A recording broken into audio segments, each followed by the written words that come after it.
Faut-il encore se marier aujourd'hui? Ça en vaut la peine.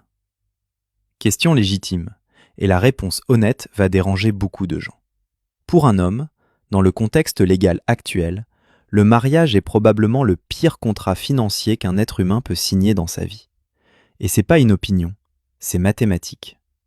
Le taux de divorce dans la majorité des pays occidentaux dépasse les 50%. Dans 70% des cas, c'est la femme qui initie la procédure. Dans la quasi-totalité des cas, c'est l'homme qui paie le prix financier de la séparation. Pension, garde, division des biens, prestations compensatoires. T'as construit pendant 20 ans et tu sors du tribunal avec la moitié, dans le meilleur des cas.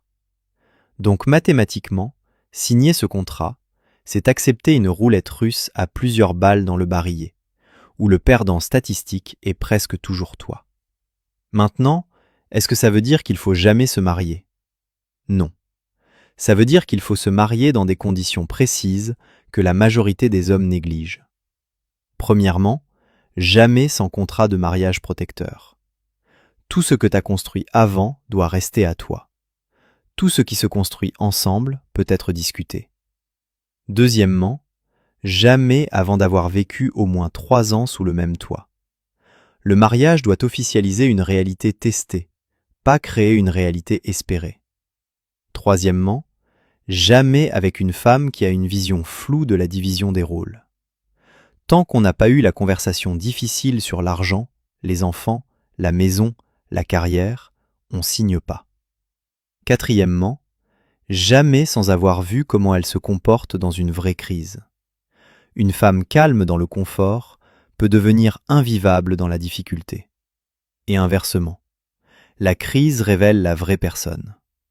Le mariage en vaut la peine uniquement quand l'homme est devenu suffisamment lucide pour le signer sans illusion, et avec une femme suffisamment alignée pour que l'engagement soit réel des deux côtés.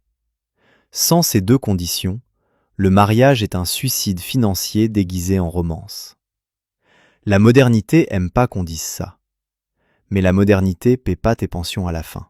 Réel, les gars, réel. J'espère que vous comprenez. Vous êtes d'accord ou pas? Dites en commentaire ce que vous en pensez. Les émotions, c'est pour les perditions, pas le cœur. Abonne-toi si tu as le cœur du sport et la vérité.